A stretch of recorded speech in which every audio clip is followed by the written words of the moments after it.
제가 설교 준비를 하다가 문득 요즘 한국 교회 이슈가 돼가지고 막 여러 가지 일들을 통해서 기도하는 마음으로 참 기도 많이 하고 있습니다. 한국 교회를 위해서.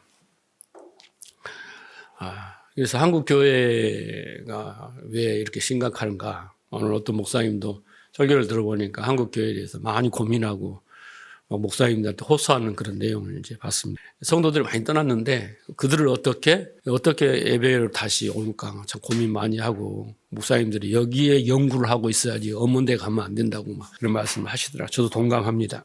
그러면 그 해결 방법을 뭘까? 자, 여러분 우리가 성경을 공부하고 또 이렇게 설교를 꾸준히 이렇게 들어야 되는 이유가 뭘까요? 그걸 먼저 알아야 이유를 알아야 동기가 생기고 열정도 생기고 의욕도 생기고 목적도 생기는 거 아니겠습니까? 네, 보세요. 그러니까 성경을 우리가 공부하는 이유는 종교인들은 뭐 때문에 공부를 하냐면 그 성경을 공부하고 설교를 들어서 복을 받기를 원하고 어떤 부귀영화 무병장수, 만사형통, 문제 해결, 질병 치유 이런 것을 이루는 수단, 어떤 방법을 배우기 위해서 듣고 공부하고 예배를 하는 경우가 많습니다. 그래서 성경에 나오는 인물들을 교훈 삼아 우리도 그들을 흉내 내려고 하는 그런 경향이 많습니다. 근데 우리가 성경을 공부하고 설교를 듣는 이유는 딱 한 가지밖에 없어요. 그건 뭐냐면 알기 위해서, 다른 말로 하면 깨닫기 위해서요. 다른 이유가 없어요. 알기 위해서, 깨닫기 위해서. 왜냐하면 듣고 깨달아야 그것이 자기의 진리가 돼야 믿음이라는 게 생기는 거예요. 믿습니다 믿음이 아니라 선물로 오는 믿음이 생기는 거예요. 그러면 그 믿음을 따라 행하는 것은 바리새인들의 믿음 행함과 질적으로 달라요. 책망받지만은 이건 아니란 말이에요. 그래서 그 믿음으로 살아가게 되는 거예요. 의인은 믿음으로 살려 그랬잖아요. 그 믿음으로 살게 되는 거예요. 그래서 에베소 4장 12절입니까? 그들 보면 바울이 그러잖아요. 예수 그리스도 하나님의 아들을 아는 것과 믿는 것이 하나가 되어야 된다. 이 아는 거 뭐냐면요, 지식이에요. 근데 믿는 것은 뭐냐면 그 지식이 진리가 되는 거예요. 그게 하나가 되어야 된다라는 거예요. 그래야만이 온전한 사람이다라는 거죠.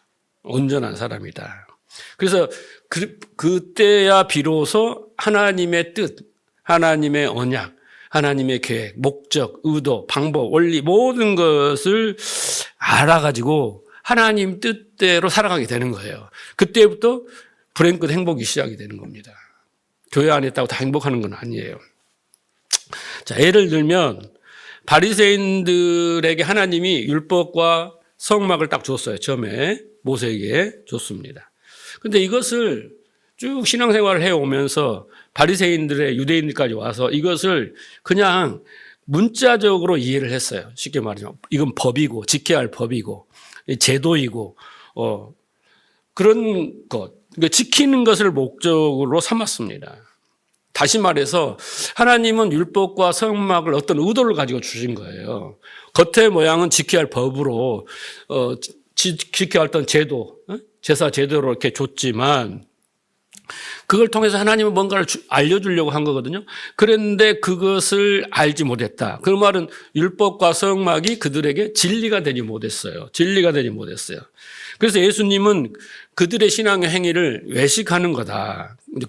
겉에만 보고 겉에 것만 보고 겉만 번지를 하는 거잖아요. 문자적으로 보고 그렇게 한 행위를 말하는 겁니다. 그 속은 회칠한 무덤 같은 자다. 그리고 결국 너에게는 진리가 없는 그런 마귀의 자식이다라고 이렇게 책망을 하신 겁니다. 요한복음 8장 44절에서.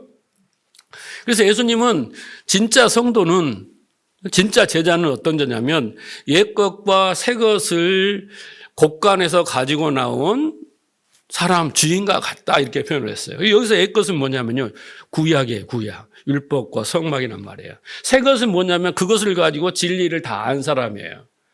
그러니까 옛 것은 버리는 게 아닙니다. 옛 것을 통해서 새 것을 아는 거기 때문에 그 집주인이에요. 곡간에서 그걸 갖고 온다고 그랬죠. 곡간이 뭐냐면 바로 성전이고 성막 아닙니까? 그래서 우리는 구약을 통해서 하나님을 알고 하나님의 나라를 알고 하나님 백성이 되는 길을 아는 거예요. 그리고 하나님의 언약을 아는 거예요. 그 백성을 만드시겠다는 하나님의 언약. 그리고 그 언약을 이루시는 그분이 누구냐? 예수 그리스도까지를 알아야 돼요. 5가지가 구약에 다 들어있단 말이에요. 율법 속에 들어있고 성막 속에 들어있어요. 그것을 발견하면 되는데 그걸 발견하지 못하고 겉으로 그냥 법을 잘 지키면 되고 뭐 열심히 하면 되는구나. 이것이 바로 이제 종교라는 거예요. 그래서 그 율법과 성막, 하나님 주신 그 진리를 아는 것이 참 중요합니다. 그래서 바리새인들과 같은 신앙과 신학을 가진 신자들이 아무리 예배당에 와서 왔다 갔다 열심히 헌신하고 봉사하고 기도하고 또 헌금하고 다 해도 결코 행복할 수가 없어요.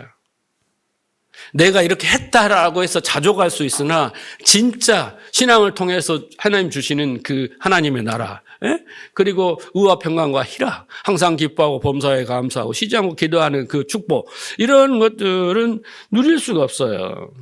오직 그 신앙의 행위가 주일날 예배하는 것도 부담스럽고 헌금하는 것도 부담스럽고 기도하는 것도 부담스럽고 뭐 모여라 공부하라 뭐 하는 게 다 부담스러운 거야. 그리고 뭘 해야 된다는 자체가 수고하고 무거운 짐처럼 느껴져요. 그런데 무슨 행복하겠어요.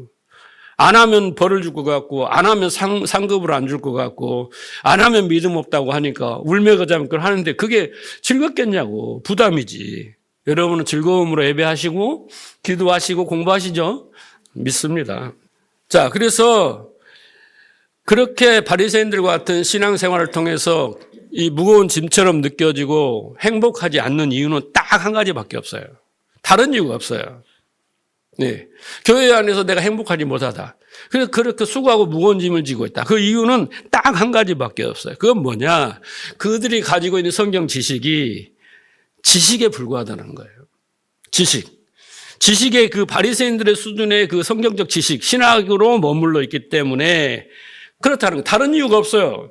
기도를 안 해서 아닙니다. 아니에요. 네, 아니에요. 본인은 순수한 마음으로 열심으로 하나님께 뭐 헌신하고 봉사하고 그 행위로 만족할지 모르지만 그 사람들은 그런 행위를 많이 하면 저 사람 믿음 좋다라고 할지 모르지만 그건 믿습니다의 믿음에 불과합니다. 바리새인들과 같이. 그래서 말씀이 진리가 되지 않는 한은 결코 그 울타리에서 벗어날 수가 없고 그 수준에서 빠져나올 수가 없어요. 네. 계속 반복이에요, 반복. 짐승 잡아서 드리고 짐승 잡아서 드리고 계속 그것만 반복. 예배 드리고 반복이에요. 그러니까 여러분 하나님의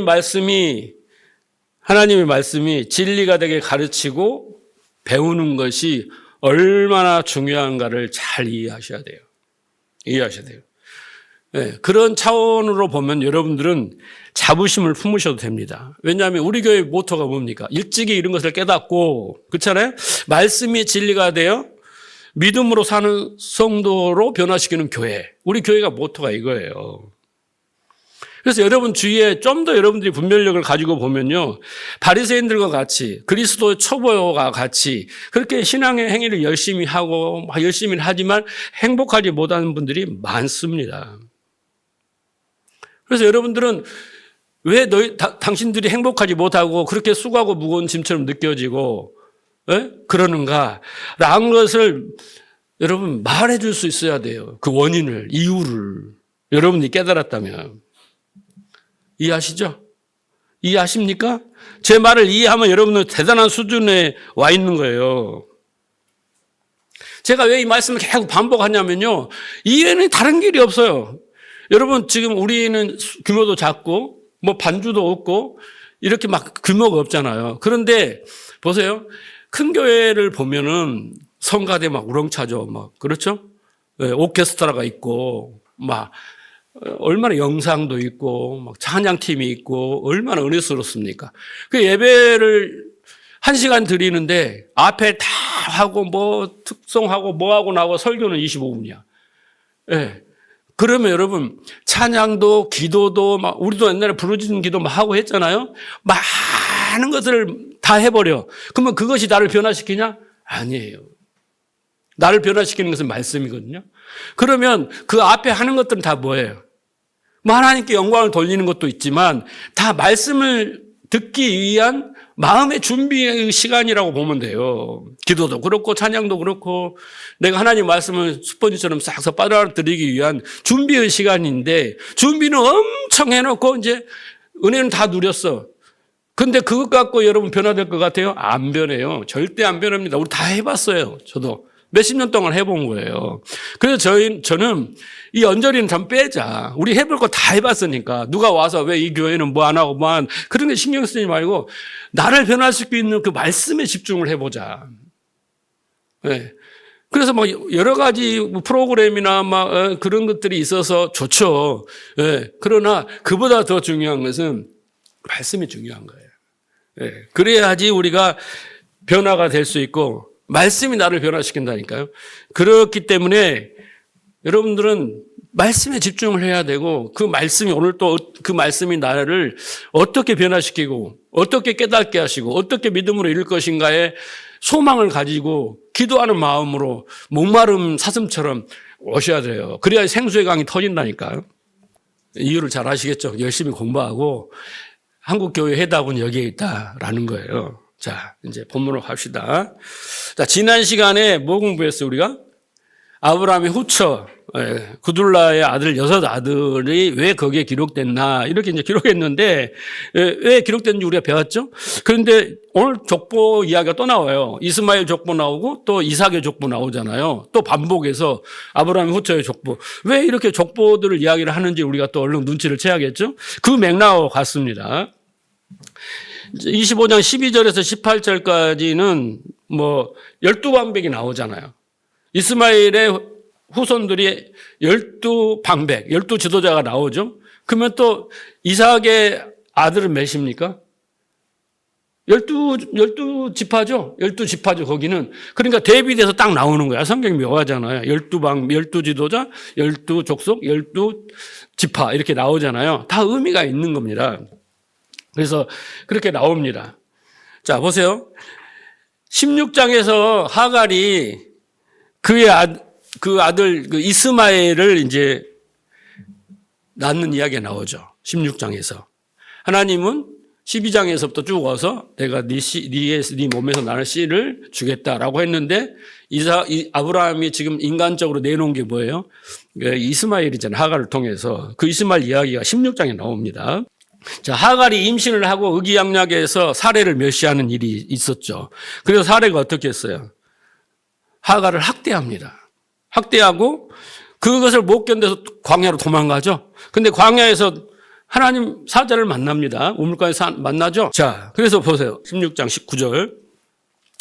여호와의 사자가 그에게 이르되 내 주인 여족에 돌아가서 그 수하에 복종하라. 그래서 이스마엘은 누구예요? 이삭의 후손에게 복종하는 존재예요. 여기서 딱 정해졌어요. 자, 그러면죠.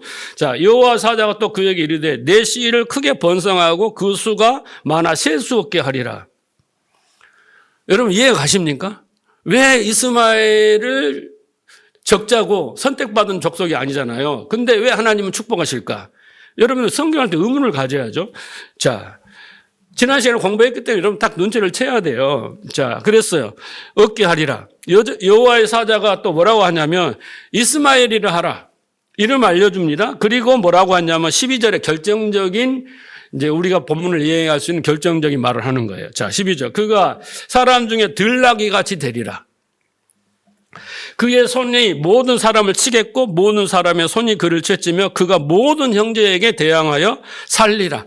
그러니까 이스마엘의 나오는데 그 후손들은 아브라함 이삭을 대적하는 존재로 사는 거예요. 그 역할이에요. 이미 정해졌어. 그러려고 하나님 이미 다 정해놓은 거예요. 정해놨습니다.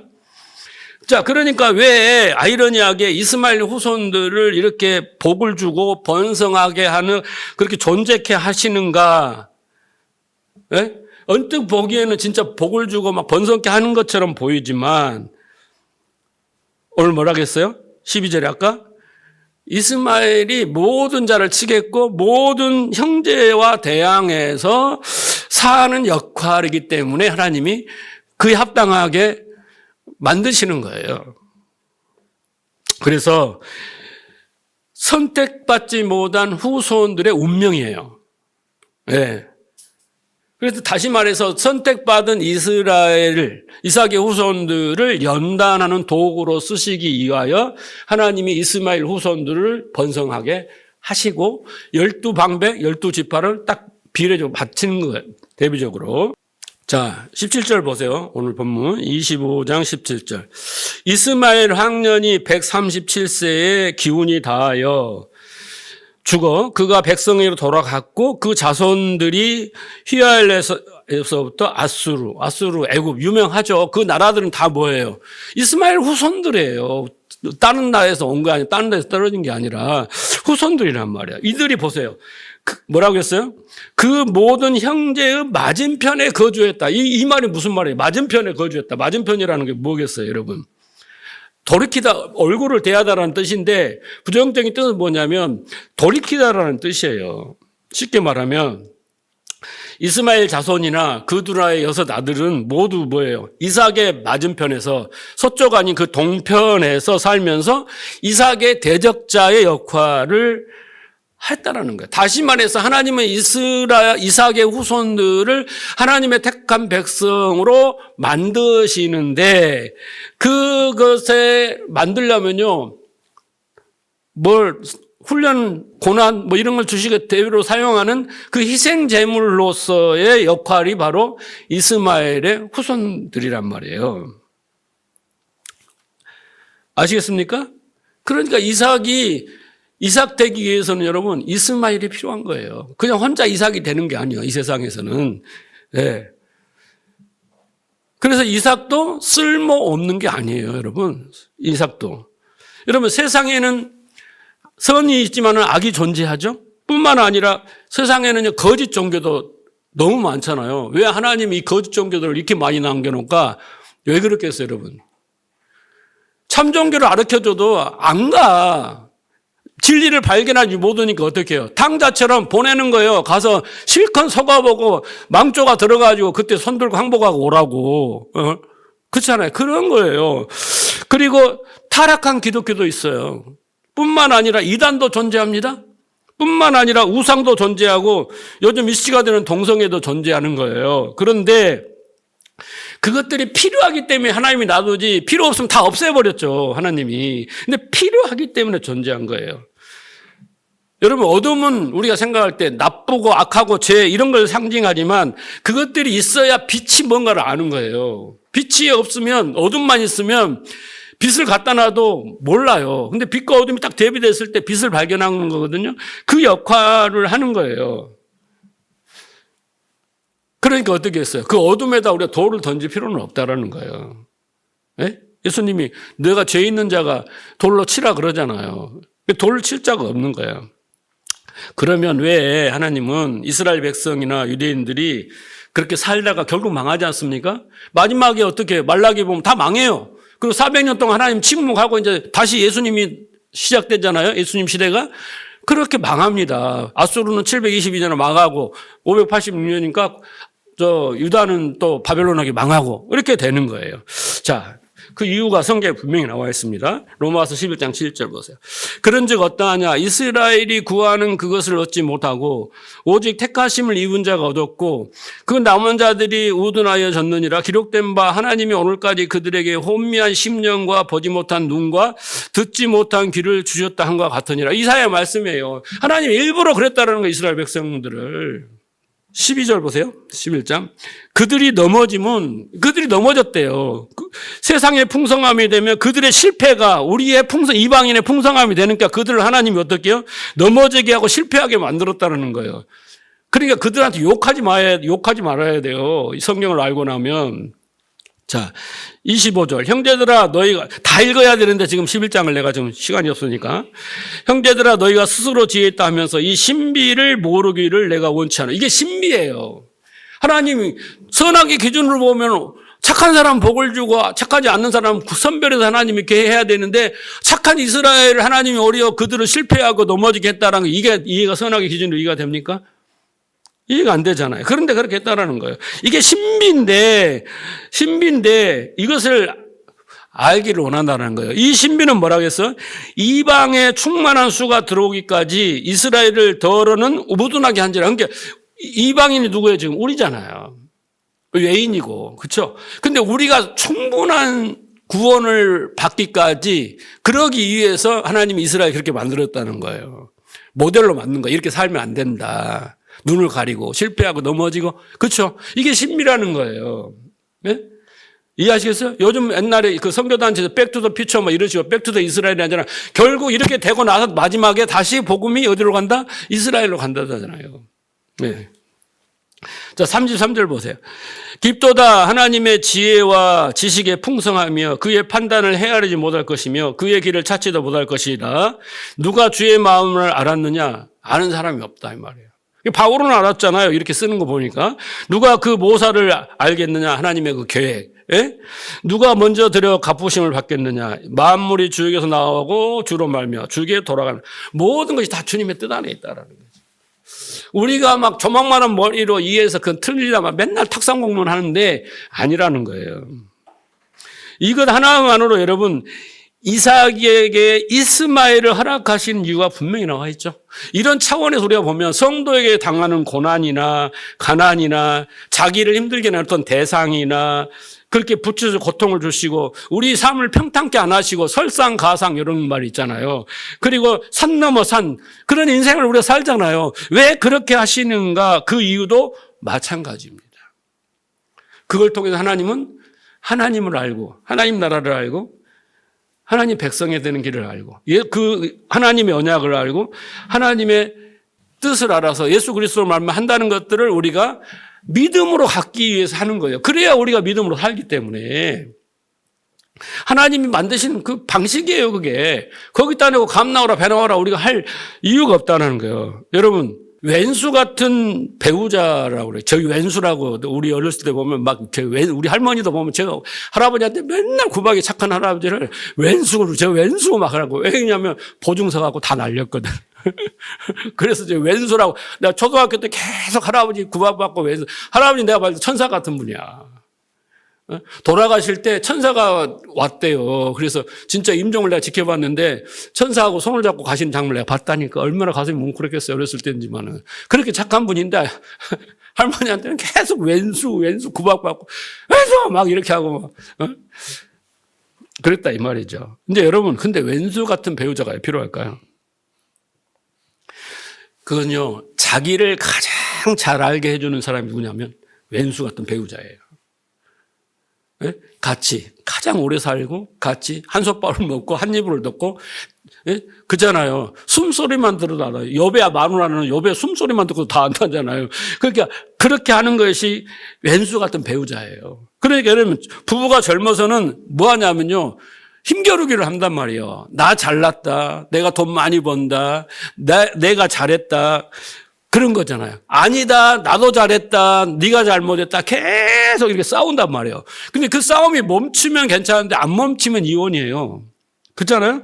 다행히 싸움을 통해서 깨닫는 거예요. 이렇게 싸우다 우리 망하겠다. 그래서 서로에 대해서 저 사람 저런 거 있고 나는 이런 거구나. 도토리 키재구나. 이런 걸 알면서 어떻게 해요? 잘해서 나한테 잘해줘서가 아니라 잘하고 못하고를 떠나서 이 가정을 지키고 자식을 위하고 행복을 그나마 지켜가기 위해서는 내가 어떻게 해야 되는 걸 터득하는 거예요. 터득. 그래서 어떻게 해요? 그걸 맞춰서 하는 게 결혼 생활이라고 저는 생각해요. 네? 그래서 진짜 결혼은 그리스도와 결혼이 진짜 결혼이란 거 샘플이란 말이에요. 인간끼리 아무리 그래봐야 행복할 수가 없는 거예요. 그래서 이삭 되기 위해서는 뭐가 필요하냐면 이스마엘이 필요한 거예요. 이스마엘이. 그래서 하나님은 아브라함의 자손이 하나님의 복받은 온전한 자로 완성되기 위해서 그 정반대 대적들을 하나님이 일부러 만들어 주신 거예요.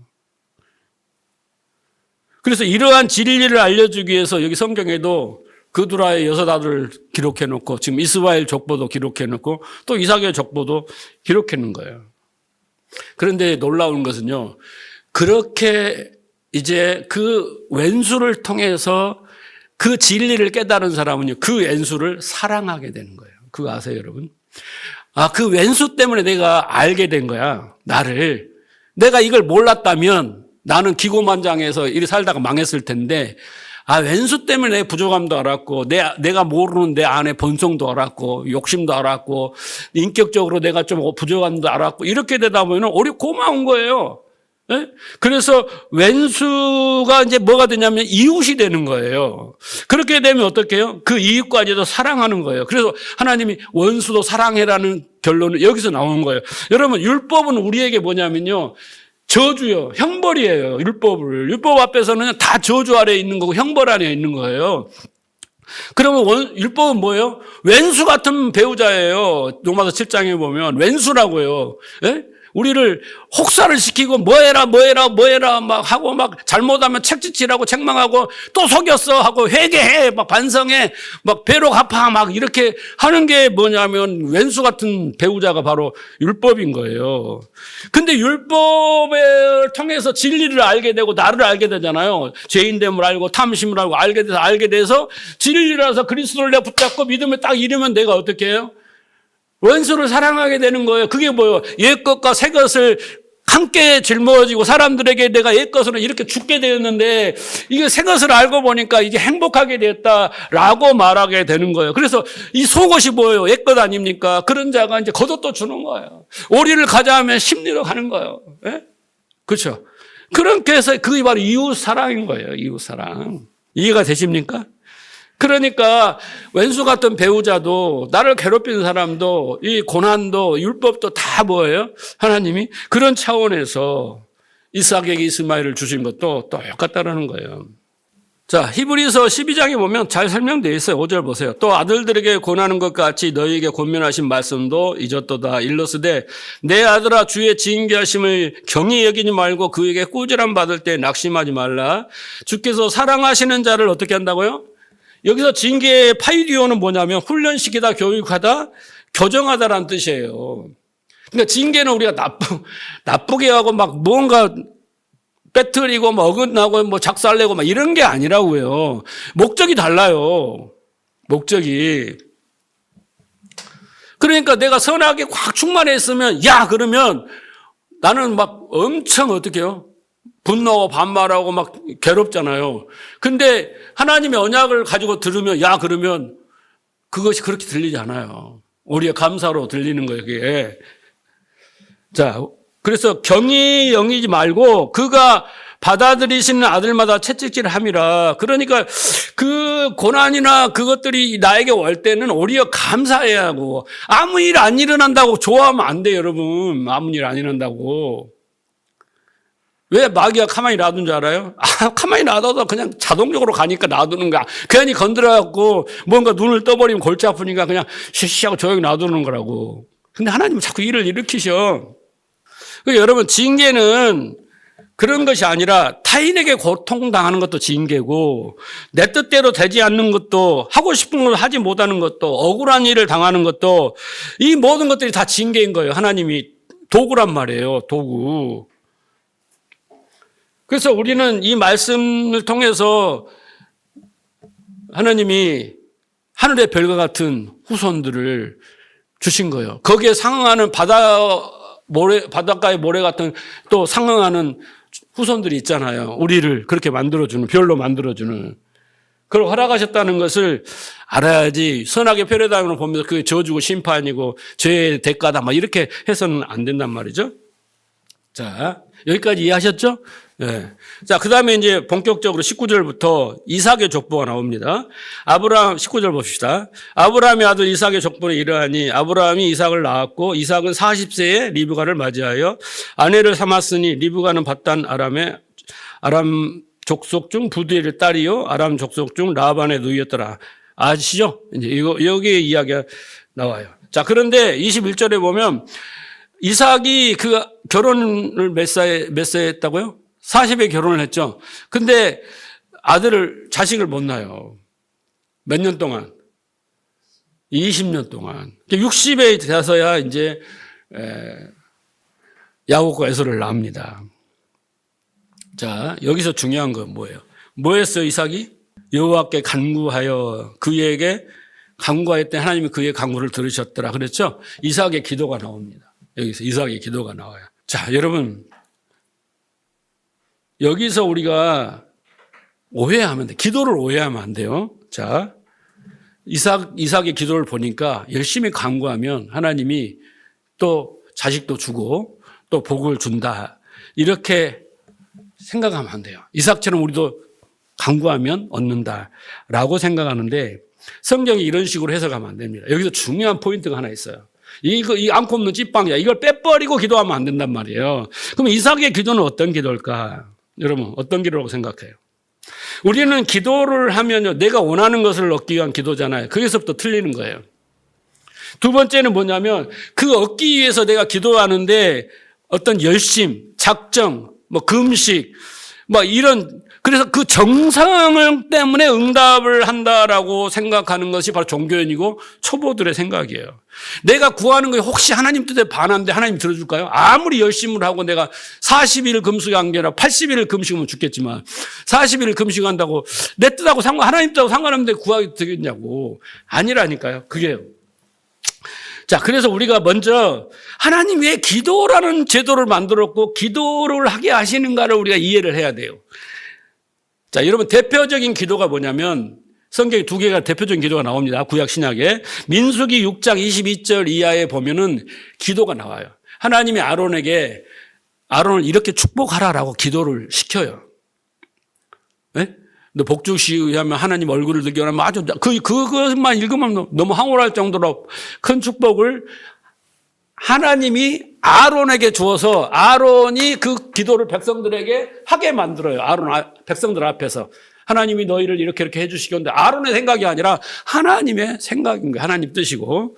자, 그 다음에 신약에 와서는 예수님이 주기도문을 가르쳐요. 이렇게 기도하라고 기도를 가르쳐줘요. 너희의 기도를 잘 못하니까 좀 알려주세요. 막 제자들이 그러잖아요. 그러니까 그냥 가르쳐준 게 아니라 아주 어마어마한 기도인 거예요. 이게 주기도문이. 자, 그런데 왜 이렇게 기도하라고 하냐면 이 이야기를 먼저 생각해야 돼요. 하나님이 먼저 언약을 하신 거예요. 그러니까 하나님이 계획을 하고 너희들한테 이런 복을 주기를 원해. 그런데 우리에게 오는 형태는 이렇게 기도해라는 거예요.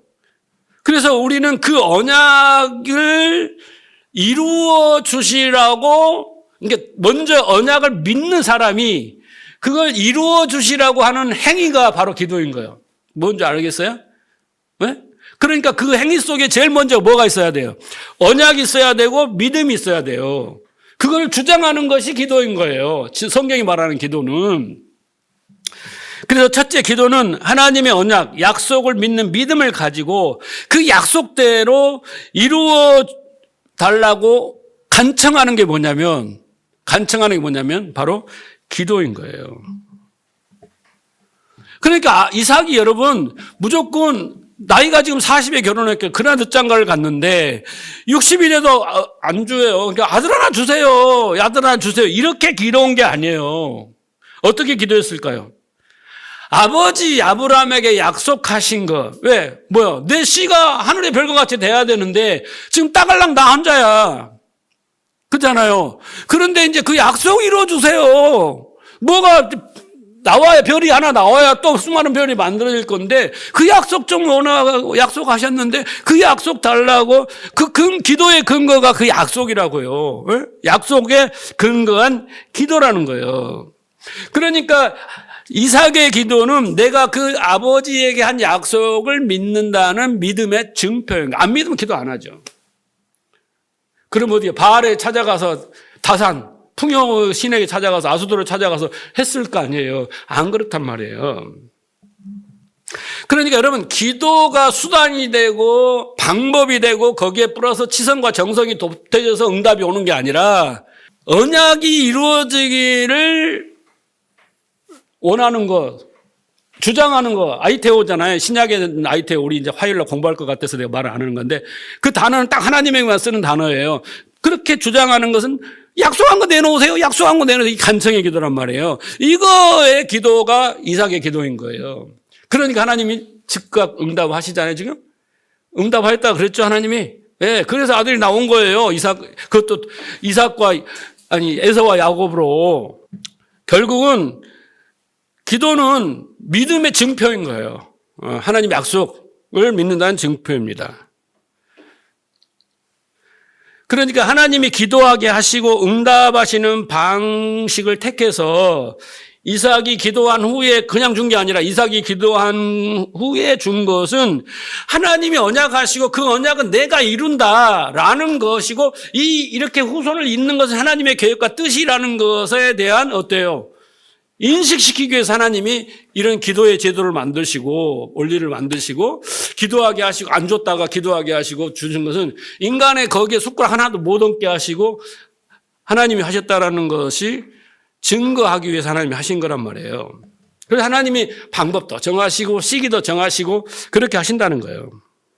여러분, 제가 이 진리를 깨닫고 나서 딱 한 가지 없어진 게 뭐겠냐면 많은 거 없어졌지만 그중에 이 간구하는 기도가 없어졌어요. 하나님의 뜻을 깨닫고 나니까 성경을 통해서 깨닫고 나니까 이제 뭐 해주세요 뭐 해주세요라는 입 밖에도 안 나와요. 오히려 말씀이 내가 들어오면서 지금 나의 현실과 삶과 모든 것들이 분별이 되고 왜 하나님의 뜻이 뭔가를 깨달아지니까 하박국도 그랬잖아요. 뭐 해주세요 뭐 해주세요. 그런데 아니고 하나님 뜻대로 해주세요라고 기도를 하잖아요. 그렇게 되더라는 거예요. 왜? 하나님의 뜻을 알게 되니까 내가 거기다가 하나님이 이유가 있어서 지금 이 고난이 왔는데 나는 그거 막 모르니까 막 이거 고난 해결하려고 했지만 왜 주신지를 아니까 이유를 아니까 내가 이제 거기에 대해서 기도하다가 멈추는 거예요. 네. 그래서 어떻게 했어? 오히려 하나님 뜻을 속히 이루어달라고 기도를 이제 하게 되는 거예요. 그게 바뀌는 거예요. 네. 그래서 수중 막 해도 이렇게 기도가 안 될 수밖에 없어요. 그러니까 하나님이 모리아 산에서 아브라함이 시험을 통과할 때 22장 17절에 내 씨로 크게 어떻게 해요? 번성하게 하고 하늘의 별과 같이 바닷가의 모래같이 하리니 내 씨가 그 대적이 어떻게 문을 차지하리라 그랬잖아요. 그것을 이삭은 들었을까 안 들었을까요? 들었죠. 누워서 들었는지 어쩐지 하나님이 이제 염소를 가서 가져오라 하고 했는지 어떠니 아브라함 아버지하고 둘이 어떻게 해요? 축복의 약속을 분명히 들었단 말이에요. 이삭도. 그렇죠? 들었어요. 그 현장에서.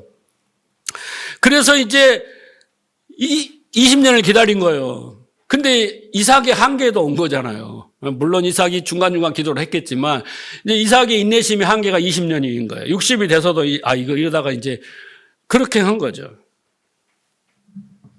하나님이 왜 20년을 또 그렇게 했까? 아브라함과 사례는 25년을 기다렸잖아요. 왜 했을까? 이것은 결국은 후손의 탄생은 할례를 행하라 그런 것처럼 인간의 어떤 능력과 시기와 방법 모든 것을 하나님이 무효화시키시고 무능력시키시고 하나님의 주권과 열심으로 이루신다라는 거예요.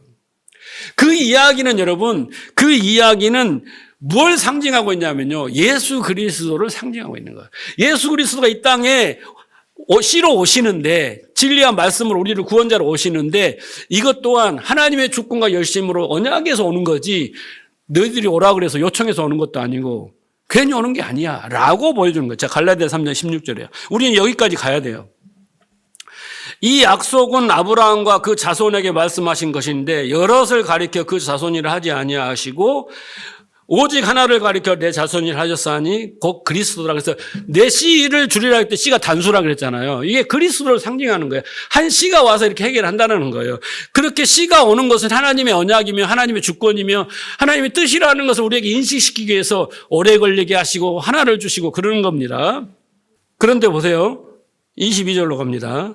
그 아들들이 그 태 속에서 서로 싸우는지라 그가 이르되 이럴 경우에 내가 어찌할꼬 하고 가서 이제 리브가가 하도 뱃속에서 두 놈이서 막 계속 어떻게 치고받고 싸우는지 어떻게 싸우는지 엄청 싸우니까 리브가가 이제 얼마나 힘들었겠어요. 그래서 하나님께 이게 무슨 일인가 하고 이제 물었습니다. 자, 그런데 하나님께서 23절에 친절하게 설명을 해주세요. 여호와께서 그에게 이르시되 두 국민이 내 투중에 있구나. 두 민족이 내 복중에서부터 나누리라. 이 족속이 저 족속보다 강하겠고 큰 자가 어린 자를 섬기리라 하셨다. 그래서 하나님이 두 족속, 큰 자와 작은 자, 예? 그렇잖아요. 두 쌍둥이를 준 이유를 설명을 하는 거예요. 근데 무슨 말인지 모르겠죠. 그런데 일단은 어떻게 했냐면 이미 하나님의 언약 속에 에서와 야곱은 그 운명이 어떻게 됐다? 결정적이다. 결정되었다는 걸 우리 알아야 돼요. 결정되었다. 한 사람은 언약의 라인으로, 한 사람은 유기된 라인으로 이스마엘처럼 그렇게 딱 나누어졌다라는 거예요. 그래서 바울은 이렇게 말합니다. 로마서 9장을 보세요. 다 읽지 않겠습니다. 10절. 이뿐 아니라 또한 리브가가 우리 조상 이삭 한 사람으로 말미암아 잉태하였는데 그 자식들이 아직 나지도 아니하고 무슨 선이나 악을 행하지도 아니할 때 택하심을 따라 되는 하나님의 뜻이 행위로 멈지 않고 오직 부르신 이에게로 말미암아 서게 하사. 그랬어요. 그 말은 뭔 말이에요? 하나님이 이미 에서와 야곱을 나누셨고 그들의 역할을 나누셨고 그들의 복을 나누시고 다 나누셨다라는 거예요. 그들이 뱃속에서 하나님께 뭐 기도를 했을까요? 뭐 하나님이 잘 보였을까? 이게 아니라 하나님의 택하심을 따라 하나님의 뜻이 행위로 맘지 않고 오직 하나님의 주권과 그 뜻으로 나누어졌다라는 것입니다. 아시겠죠? 그런데 그 이유가 쭉 나오죠. 쭉 나오면서 뭐였어요?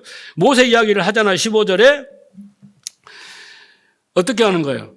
모세에게 이르시되 내가 궁일이 여길 자를 궁일이 여기시고 불쌍히 여길 자를 불쌍히 여기리라 하셨으니 그런즉 원하는 자로 말미암도 아니요 다른 박제하는 자도 말미암도 아니요 오직 궁일이 여기시는 하나님으로 말미암다. 그래서 그러니까 뭐 열심히 달려가서 하나님께 달려갔다고 충성해 이게 아니라 하나님이 그렇게 정하셨다라는 거예요. 여기서 보면 에서를 미워하고 야곱을 더 사랑하셨다. 우리가 생각하는 그런 의미가 아닙니다. 하나님이 에서보다는 야곱을 택하셨다. 뜻이 있다라는 거예요. 왜? 궁일이 여기시는 자가 궁일이 여기는 게 하나님 뜻인데 우리가 얘는 왜 궁일이 여기지 않았어? 이렇게 하면 안 된다는 이야기예요. 아니 우리가 뭐 꼭두가십니까? 로봇입니까? 뭐 이렇게 할 수 있잖아요. 그런데 19절 보세요. 혹 네가 내게 말하기를 그러면 하나님이 어찌 힐문하시느뇨? 누가 그 뜻대로 대적하느냐 하리니 사람이 내가 네기에 감히 하나님을 힘문하느냐 지음받은 물건이 지은 자에게 어찌 나를 이같이 만들었냐 말하겠느냐 토기장이가 진흙 한 덩어리로 하나는 귀 있을 그릇 하나를 천이 쓴 그릇으로 만드는 권이 없느냐. 뭔 말이에요? 하나님이 여러분을 택한 것을 감사해라 그 말이에요. 왜 누구는 안 택하고 왜 누구는 안 택하고 이딴 소리 하지 말고요. 내가 택함 받은 그 자체를 즐겨요. 뭐 자기가 인간인 척하고 휴머니즘인 척하고 뭐 자기가 착한 척 신도로에 빠져갖고 쟤들도 어떻게 해주세요. 이딴 소리 마요. 하나님이 주권을 따르라고요. 에? 냉정하게. 그게 믿음이고 인정이라니까. 감사가 더 커야지. 뭐 감사는 만큼 하고 안타까움만 막 커. 여러분 안타까움이 일하게 하는 게 아니라 감사가 나를 일을 하게 하고 믿음으로 살게 하는 거예요. 그 깨달아야 된다고. 예? 토기장이가 어떻게 자기 마음대로 만들어요. 하나님이 창조도 자기 마음대로 하셨는데 그렇잖아요. 우리가 그것을 잘 알고 오히려 우리는 감사해야 돼. 감사해. 자, 베드로서 1장 보세요. 10절. 그러므로 형제들아 더욱 힘써 너희는 부르심과 택하심을 어떻게 하라? 굳게 하라. 내가 하나님께 부르심을 받고 택함을 받는 것을 철석같이 붙들어라는 거예요. 그 요만큼 붙들고 쟤는요 뭐 그런 소리 하지 말고 오히려 그걸 붙들으라는 거예요. 거기에서 내가 전도도 하고 거기에서 사랑도 나오고 거기에서 감사로 뭔가 나오는 거지. 요만 아무 은혜도 요만큼도 모르는 내가 막 인간적으로 한 것이 되게 의로운 척 그게 아니라는 뜻입니다. 자 24절 보세요. 그 해산 기한이 찬즉 태 쌍둥이가 있었는데 그랬어요. 자, 여기서 중요한 거예요. 오늘 여기까지만 하고 마치도록 하겠어요. 계속 나가야 되는데. 자, 여러분 쌍둥이를 주신 이유가 뭘까요? 아브라함, 이삭 하나 줬잖아요. 그러면 또 하나 이제 야곱을 줘야 되는데 하나님은 또 묘하게 또 에서와 또 이삭을 줬잖아요. 그것도 아브라함의 이삭이 나오는데 갑자기 딱 끼어든 게 또 누구예요? 이스마엘이에요. 이렇게 하나님은 꼭 둘둘둘둘 가면서 여기도 또 이제 뱃속에서 둘을 만들어내 가지고 쌍둥이로 주셨다라는 겁니다. 그러면 이제 우리가 의미를 알아야겠죠. 히브리의 쌍둥이는 탐옴. 그 어근이 탐암인데 완성하다, 한 쌍이 되다, 짝을 이루다. 이런 뜻이에요. 그리고 이 쌍둥이 탐험이라는 문자를 해석해 보면 말씀된, 완성된 말씀이라는 뜻이에요. 자, 여기서 여러분 화요일날 공부하신 분은 무슨 말인지 알겠어요? 금방 알 수 있어요. 어떻게 보여? 에서와 야곱이 합쳐져야, 연합이 돼야지 뭐가 돼요? 진리가 되는 거예요. 예? 그러니까 얘가 뭐일까요? 에서가 뭘까요? 율법이고 야곱은 뭘까요? 진리인 거예요. 얘가 합쳐져야지 옛 것과 새 것이 하나가 돼야 되는 거예요. 그래서 하나님이 두 개로 준다라는 거예요. 하나님은 짝을 줍니다. 여러분 막벨라 굴이 쌍둥이 굴이라고 그랬잖아요. 무엇과 쌍둥이요? 죽음과 부활이에요. 거기 죽으로 들어가잖아요. 근데 거기 살아나온단 말이에요. 죽음과 부활이에요. 그래서 이 에서와 야곱도 쌍둥이인데 두 증인의 원리입니다. 하나님이 말씀을, 진리를 보이지 않는 것을 보게 하기 위해서 제일 먼저 어떻게 합니까? 하늘을 만들고 땅을 만드는 거예요. 천국을 알게 해서 지옥을 알려주는 거예요. 똑같은 거예요. 예? 얘가 두 개를 다 알아야 돼. 우리가 다 알아야 되는 거예요. 에서와 야곱도 똑같은 차원입니다. 그래서 진리는 쌍둥이 원리인 거예요. 그래서 여러분 보세요. 남자와 여자, 빛과 어둠, 별과 모래, 우리가 공부했던 거예요. 죽음과 부활, 낮과 밤, 선악나무와 생명나무, 예수와 그리스도 다 뭐예요? 쌍둥이에요, 쌍둥이. 그렇잖아요. 선악나무가 있고 생명나무가 있어. 따로 나무가 아니라 똑같은 한 나무야. 그런데 선악나무를 반드시 먹으래. 먹으면 내가 죽게 되는데 어떻게 살아? 그러면 생명나무가 뭔가를 알게 되는 거. 그런 식으로 알게 되는 거로 어떻게 해요? 짝을 이루어서 그걸로 생명을 아는 것이 생명을 얻는 거예요. 그런 식으로 하나님이 쌍둥이 원리를 만든 겁니다. 그래서 쌍둥이로 완성이 되는 겁니다. 완성이. 그래서 하나님이 하늘의 진리는 하나예요. 하나님은 하나 뜻이잖아요. 그걸 둘로 줘요. 네? 둘로 줘. 둘로 나눠줘. 그러면 어떻게 했어? 둘이 나중에 합쳐져야죠. 그래야지 하나를 아는 거 아니에요. 그것도 부족하니까 하나님이 어떻게 해줘요? 다섯으로 준단 말이에요. 십계명이 하늘의 것이 다섯, 땅의 것이 다섯이잖아요. 이렇게 해주는 거예요. 그걸 합친 거예요. 뭐예요? 하나예요. 그래서 11조의 의미는 그거 의미요. 그것을 알았다. 아브라함이 어떻게 해요?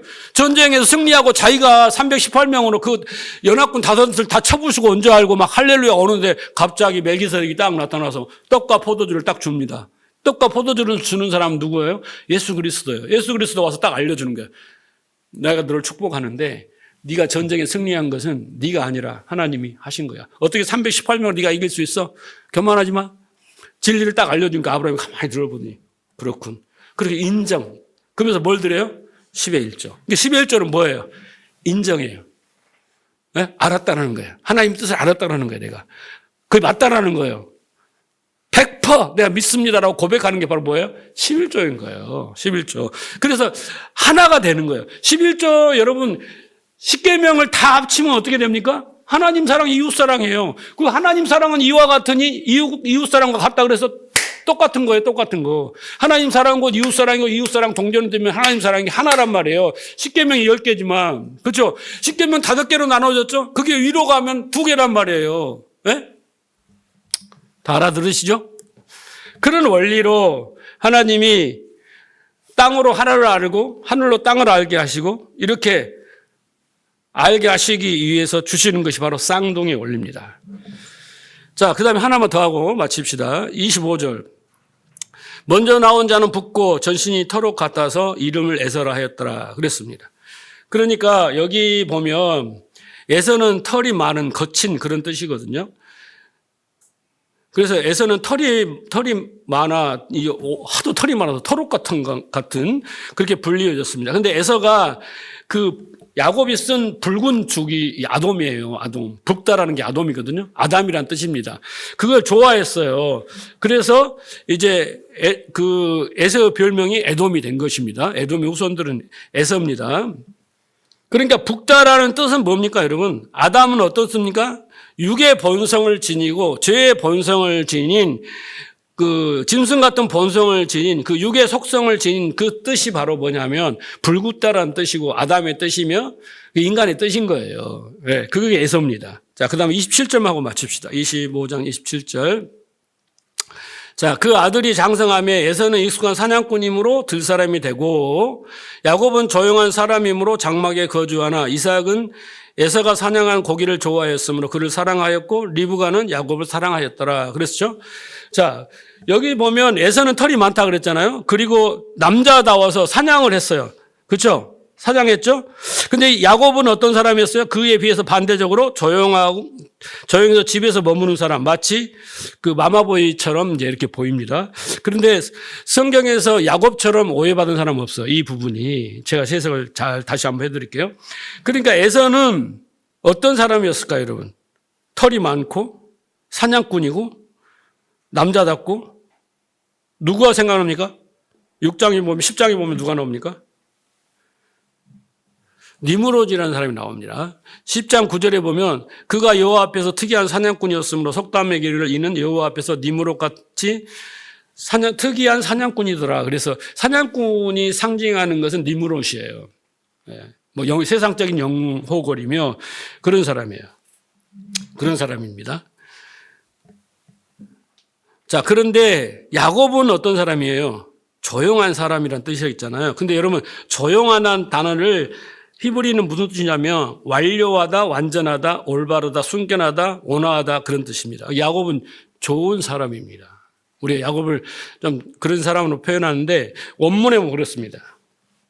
우리는 야곱이 속이는 자예요. 발꿈치를 잡았다는 속이다라는 뜻이거든요. 속이는 자로만 문자적으로는 보고 있는데 야곱은 성경을 뭐라고 하냐면 조용한 자, 완전한 자라고 말을 합니다. 왜 그럴까요? 창세기 6장 9절에 보면 노아는 우리가 공부할 때 어떤 자였어요? 노아는 의인이요 당대의 완전한 자라 하나님과 동행하였다. 그랬죠. 왜 완전하다고 제가 설명했어요, 제가? 하나님의 뜻을 다 알았다는 거잖아요. 그죠? 하나님의 뜻을 알고 120년 동안 방주를 지을 수 있는 것은 하나님의 선물을 받았다 그랬죠. 경고를 들었다 그랬죠. 믿었다 그랬죠. 그래서 완전한 자예요. 야곱도 완전한 자입니다. 그래서 여기서 태중에서 싸웠다 그랬잖아요. 예. 태중에서 싸웠어요. 왜 싸웠을까요? 에서는 경건하지 않는 자고 야곱은 경건한 자예요. 온전한 자, 의인으로 표현을 하고 했어요. 예. 왜 싸웠을까요? 자, 우리 중요합니다. 에서는요, 장자예요. 옛사람입니다. 그러면 상속권을 받을 수 있어요. 장자는 뭐예요? 상속권을 받을 수 있죠. 그러면 에서는 아버지로부터 좋은 것을 받을 수 있습니다. 좋은 거, 최고 좋은 거 뭐예요? 예? 씨의 축복. 그 다음에 또 뭐겠어요? 제일 좋은 거, 성경이 제일 좋은 거 성령이에요. 근데 장자가 누릴 수 있는 것은 에서가 가지고 있었어요. 그런데 에서는요, 그 언약에 관심이 없었어요. 뭐에만 관심이 있었어요? 사냥하여서 아버지를 배부르게 하는 육신적인 배부르게 하는 것에만 관심이 있었어요. 예? 이삭을 배부르게 하는 거예요. 하나님을 배부르게 하는 게 뭐예요? 이사 1장에 가면은 많은 짐승을 피빈나라에 제사 드리는 것이 이제 하나님이 가져오지 말라고 하잖아요. 그게 배부르게 하는 거예요. 그런 것에만 관심이 있었단 말이에요. 에서는 자기가 누려야 할 그 장자의 축복의 그 언약에는 전혀 관심이 없었어요. 그래서 팔아버린단 말이에요. 그런데 야곱이 위대하고 온전한 그 부분은 어떤 부분이냐면 그 인성이나 그의 방식이나 속이는 방식이 아니라 그 중에서 딱 한 가지 뭐예요? 그게 뭐겠어요, 여러분? 집착할 정도로 그 장자권에 대한 그 언약에 대한 그 상속에 대한 것에 관심을 가졌다는 거예요. 그러니까 야곱은 장막에 거인데 성전이거든요. 성전을 상징하거든요. 그리고 그때는 천막이 뭐예요? 성전이에요. 그런데 얘는 들에서 있었어요. 삶이 달라. 질이 달라. 추구하는 방식이 달라. 예. 에서는 먹을 것에 충실하고 산 거예요. 먹을 것에. 부녀를 봉양하고 먹을 게 충실하지만 야곱은 뭐였어요? 장막에서 말씀을 묵상하는 자였어요. 마르다는 어떻게 해요? 열심히 뭘 해가지고 막 육신적인 배부름과 대접하는데 기쁘지만 마리아는 뭐였어요? 말씀만 가지고 붙들고 있지 않습니까? 그러니까 예서는 니무롯 같은 영웅, 세상의 영웅 홀이고, 그잖아. 사냥을 하고, 뭐, 육신의 배부름을 추구하는 자하고, 이런 거죠. 자, 그런데 성경은요, 야곱 편을 들잖아. 예서는 나오지도 않아요. 뭐 하고 있어요? 어리어 야곱을 괴롭히고, 나중에 3장 가면 공부하면 어떻게 합니까? 약복강을 건너갈 때 어떻게 해요? 에서 때문에 벌벌을 길잖아요, 야곱이. 그런 역할을 합니다. 그런데 야곱은 왜 의인으로 이렇게 칭찬을 받고 이렇게 야곱이 주인공이 되냐면 그가 온전한 자냐면 언약을 수호했기 때문에. 야곱은 어떻게 해요? 그 언약을 붙들고 문제는 뭐였어요? 우리가 뒤에 공부하겠지만 그 언약을 자기가 이루려고 했다는 게 문제지. 그러나 그 언약을 붙들었다는 것은 에서보다는 훨씬 훌륭했다는 거예요. 이해하시겠습니까? 자, 말씀을 정리합니다. 왜냐하면 이 말씀이 이야기처럼 나오기 때문에 여러분 제가 옛날식으로 강의 설교를 하면 딱 잘라서 해야 되지만은 쭉쭉 이해하니까 여러분들이 따라오면 돼요. 그 본문만 이해하시면 되니까. 자, 오늘 정리를 하면 왜 하나님이 그들과 그 여섯 아들을 기록하시고 이제 이스마엘 족보를 기록하시고 그 다음에 이삭의 족보를 기록하시는 이유를 여러분이 잘 알아야 되고 두 번째는 중요한 거 하나는 또 뭐였어요? 기도. 이삭의 기도가 뭔가를 알아야 되고 여러분이 깨달으면 돼요. 그러면 여러분 안에 믿음으로 오는 거예요. 깨닫고 뭐 그걸 애우려고 하지 마시고 아 기도를 이렇게 했지 그럼 나도 이렇게 해야지 이렇게 하면 되시는 거고 그 다음에 왜 쌍둥이로 주셨는가 왜 하나님은 그렇게 짝을 이뤄서 주시는가 이런 그 비밀을 내가 알려드리잖아요. 그래서 우리는 그걸 하나로 알아먹을 수 있는 특히 율법을 하나로 알아먹을 수 있는 생명나무와 선악과를 하나로 알아먹을 수 있는 거기에 이제 우리가 포커스를 맞춰야 됩니다. 자, 그 다음 세 번째 왜 에서보다 야곱인가? 뭐 때문에요? 언약 때문에. 언약을 붙드느냐 안 붙드느냐. 언약을 경히 여기느냐 아니면 그 언약을 끝까지 붙들고 가요. 우리가 죽을 때 뭘 붙잡고 가야 된다고요? 언약을 붙들고 가야 돼요. 우리의 소망이 뭐라고요? 언약이란 말이에요. 그렇죠? 우리의 기도의 제목이 뭐라고요? 언약이라고요. 그렇죠? 이삭처럼 그 언약을 붙들고 기도하면 하나님이 들은 거예요. 여러분들이 이런 말을 할 수 있어요. 아, 내가 그냥 간구했더니 하나님이 응답했다. 그런데 여러분, 응답이 된 이유는 뭐겠어요? 내가 구하는 그 내용이 하나님 뜻과 안에 있었기 때문에 응답이 된 거예요. 뜻 밖으로 나가면 응답이 안 돼요. 근데 그것은 우리의 육신적인 필요이고 진짜 중요한 거 뭐겠어요? 하나님의 언약이에요. 그러니까 여러분들이 말씀을 붙들고 기도하는 것이 더 현명한 거예요. 막 자기 생각대로 기도하는 것보다는. 하나님이 주시는 감동 주시는 말씀을 붙들고 묵상하고 진짜 공부하고 이 말씀대로 되어지면 좋겠다라고 하면 그것도 기도 제목으로 놓고 묵상하면서 기도하면 하나님이 그 말씀을 통해서 응답하신단 말이에요. 자, 이 세 가지를 공부했습니다. 다음에 이어서 계속 하도록 하고 여기까지 말씀을 전하겠습니다.